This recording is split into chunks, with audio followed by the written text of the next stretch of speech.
جراحة مؤقتة وانشراح خادع لا يلبث إلا أن ينقلب حسرة وضيقا.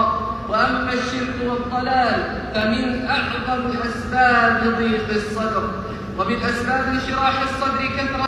ملګرو دا ویډیو هغه د حرم چې کوم ټیک ټاک اکاونټ دی په هغې باندې اپلوډ کړی شوی خو د 3 غنټو نه پس بیا هغه واپس ډیلیټ کړی شوه. حرم د هسپتال نه یو پیغام راغلی دی په کوم کې چې ورسره ضمیر خان ضمیر هغه څه وینا کوي. آیا ضمیر خان ضمیر هغه ته څه وایي او حرم بیا خلکو ته څه ریکویسټ کوي نو هغه در سره هم واورئ. بچې څنګه یې؟ برابر یې؟ زندګي دې ښه ده؟ او چاچا یې خو یې دله ټولې بیټ کړي دي بچې دې ته وګوره.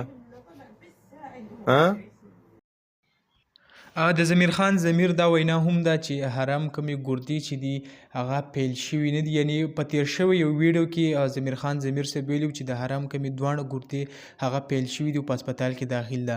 اوس په ضمیر خان په دې ویډیو کې وایي چې د حرم کومې ګردې هغه پیل شوي نه دي خو کوم ډاکټر چې دي هغو دې ته ویلي چې د ګردو پیل کېدو کومه خطره ده نو د هغې وجې نه د هسپتال ته راغلي او داخل کړی شوي خو ګردې هغه پیل نه دي. ضمیر خان ضمیر صاحب چې کومه وینا ده نو تاسو ټولو ته یو ځل بیا ریکویسټ کوو چې کوم حرم چې د په خپل خصوصي دعاګانو کې هغه ضرور یاد ساتئ ځکه ډېرې زیاتې ښایسته ویډیو هغه جوړوي. یعنې که په ټیک ټاک تاسو وګورئ د حرم ماشومې په شان ویډیو هغه بل څوک هغه نشي جوړولی نو ډېر زیات زبردست ډېر زیات ښایسته ویډیو جوړوي. دعا ورته کوئ چې الله تعالی ول هغه اوس صحت ورکړي.